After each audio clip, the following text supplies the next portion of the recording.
छोटे से गांव अमरपुर में धर्मदास नाम का एक बूढ़ा आदमी अपनी बेटी रुचि के साथ एक छोटे से घर में रहता था। धर्मदास बहुत ही गरीब था। वो जंगल से लकड़ियां काटकर लाता और उन्हें बेचकर अपने घर का गुजारा करता। धर्मदास की उम्र हो चुकी थी और उसके शरीर में इतनी ताकत नहीं बची थी कि वो और लकड़ी काट सके। उसकी बेटी रुचि बहुत ही सुंदर और होनहार थी। वो सिलाई बुनाई करके थोड़े पैसे कमा लेती थी और अपने पिता की मदद करती थी।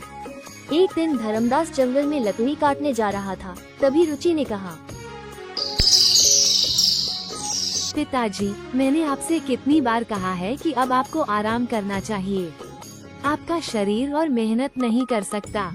धर्मदास बोला, बेटा रुचि, अगर मैं ही आराम करने लगूं तो हमारे घर का खर्चा कैसे चलेगा। मुझे तुम्हारी शादी भी तो करनी है और सूदखोर बिशन के पैसे भी चुकाने हैं। वह बहुत बेरहम इंसान है। अगर हमने जल्दी उसके पैसे नहीं दिए तो वह हमारे साथ कुछ भी कर सकता है। रुचि ने अपने पिता को समझाया कि भगवान जरूर कोई रास्ता निकालेंगे। इसके बाद धर्मदास लकड़ी काटने जंगल चला गया। अगले दिन जब धर्मदास जंगल में लकड़ी काट रहा था तो एक अनजान व्यक्ति विराज से उसकी मुलाकात हुई। विराज ने उससे कहा कि जंगल में पेड़ काटने पर राजा ने रोक लगाई है। अगर धर्मदास को सजा से बचना है तो उसे कुछ पैसे देने होंगे। धर्मदास ने अपनी गरीबी का हाल सुनाया, जिससे विराज का दिल पिघल गया। उसने धर्मदास को सोने के सिक्कों से भरी एक थैली दी और कहा, इन सिक्कों से अपना कर्ज चुका देना और अपनी बेटी की शादी कर देना। धर्मदास थैली लेकर खुशी खुशी घर लौट रहा था। तभी थकावट के कारण पेड़ के नीचे सो गया। उसी दौरान एक चोर रंजीत ने उसकी थैली चुरा ली। रंजीत ने सोचा कि इन सिक्कों से उसका परिवार भूखा नहीं रहेगा। जब धर्मदास का नित पूरा हुआ और थैली गायब पाई तो वो बहुत परेशान हो गया और नीरस होकर घर चला गया। उसी समय सूदखोर बिशन पैसे लेने आ गया। धर्मदास ने बताया कि थैली चोरी हो गई है, लेकिन बिशन ने उसे झूठा समझा और राजा के दरबार ले गया।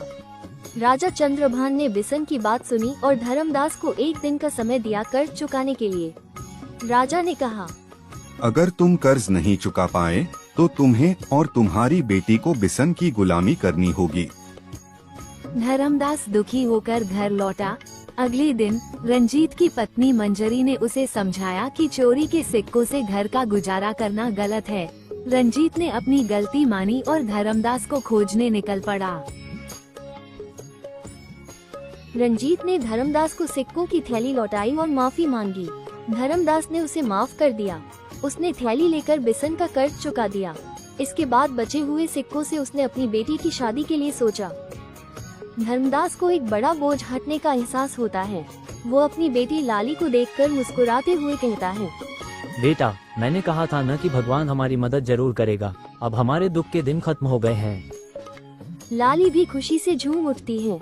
अगले ही दिन धर्मदास और लाली अपने गांव के पंडित जी के पास जाकर शादी के लिए शुभ दिन निकालते हैं।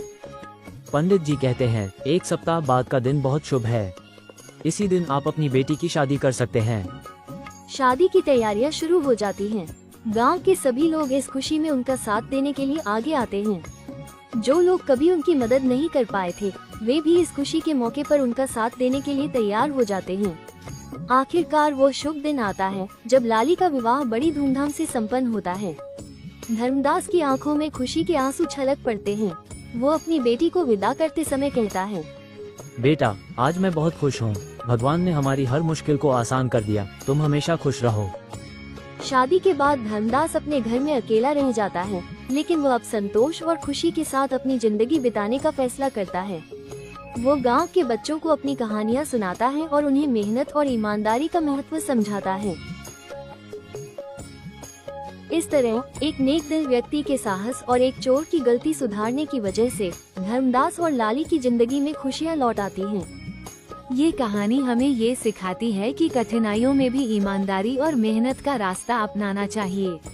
भगवान हमेशा उन लोगों की मदद करते हैं जो सच्चे दिल से प्रार्थना करते हैं और उम्मीद नहीं छोड़ते।